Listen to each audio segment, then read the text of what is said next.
Next, ladies and gentlemen, I would like to call upon the one and only lady at the head table to address this gathering. Please welcome the President of the Urological Society of Australia and New Zealand, Dr. Helen O'Connell. Thank you so much. Distinguished colleagues, ladies and gentlemen, it gives me great pleasure to be before you congratulating the Sri Lankan Association of Urological Surgeons on its silver anniversary. What an achievement. They have asked me to talk today about the role of female urologists in Australian healthcare, which has really, as I reflected on it, been a huge whirlwind of change over the last 40 or so years. So I'll talk about the timeline for female urologists in Australia and New Zealand, the effective mentorship, what leadership is and isn't, and what is the status of flexible training, is that where we're going, and a little bit on the nature of female leadership and men's work. So Urology Society's first meeting was in 1937.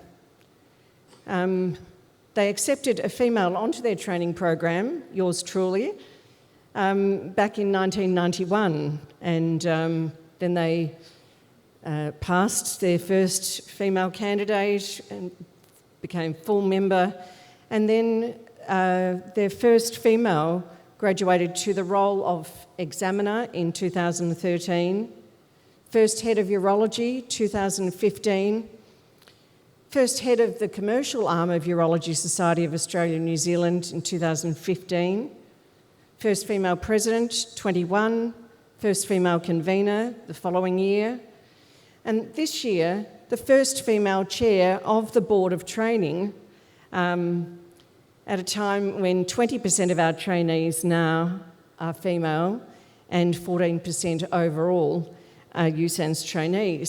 So you can see over a relatively short period of time how much change there has been, and really at a very visceral level how much encouragement there has been for women to not only become participants in the Urology Society but to rise up to these senior levels. Most women work in female and general urology, but we have 4 uro-oncologists, a significant number of robotic surgeons, and we cover the full curriculum. Most consultants are also mothers. So mentorship is essential to the growth of young professionals, and most leaders credit their success to mentors, and mentors are associated with happiness, and Ian's talked about some of this. But where most of the senior leaders in business are white and male, and actually that was how our society was not all that long ago, you can see there are obstacles to progress.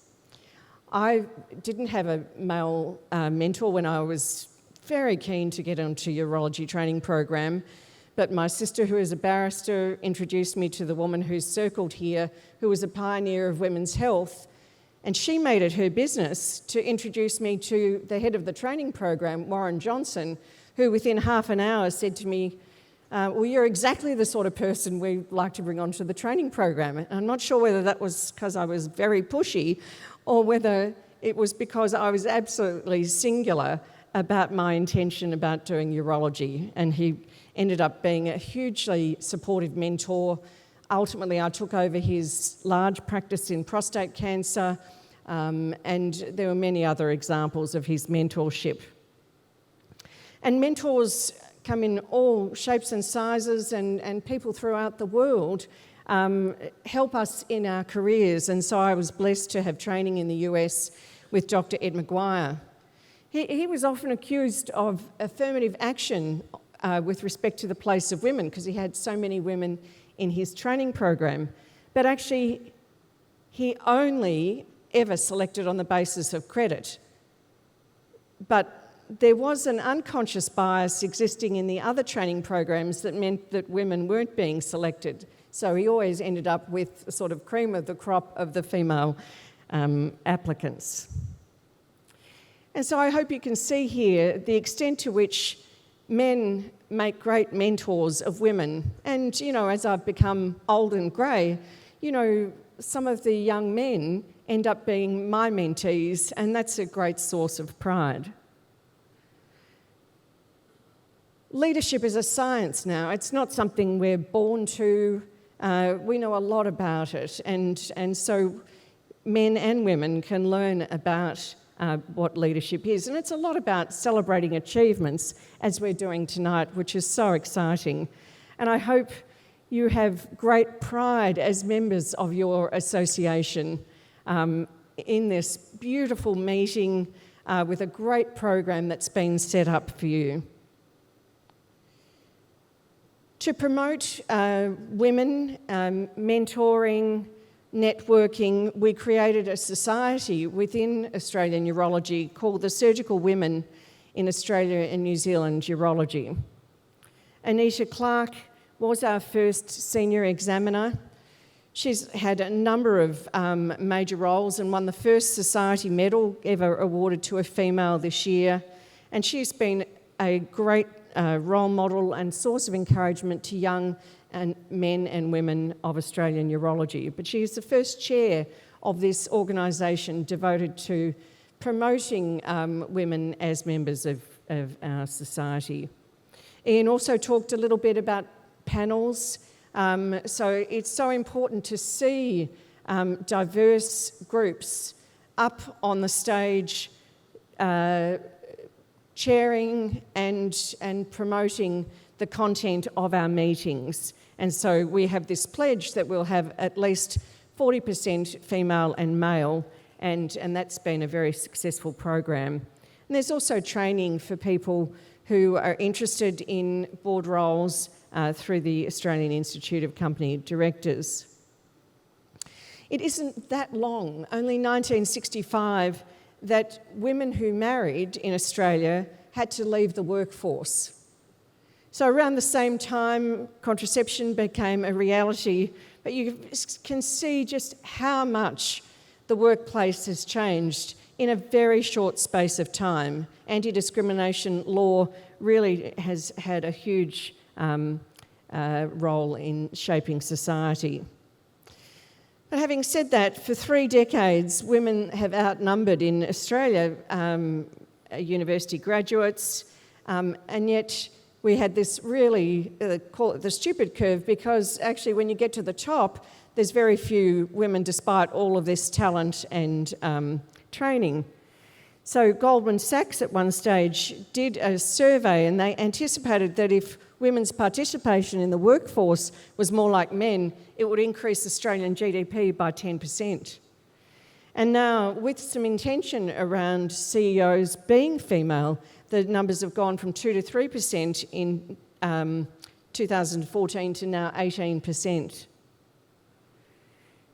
But in terms of lessons to Sri Lanka, one of the really interesting studies is about that across the globe, where more female leaders are participants in businesses, it's associated with increased profit.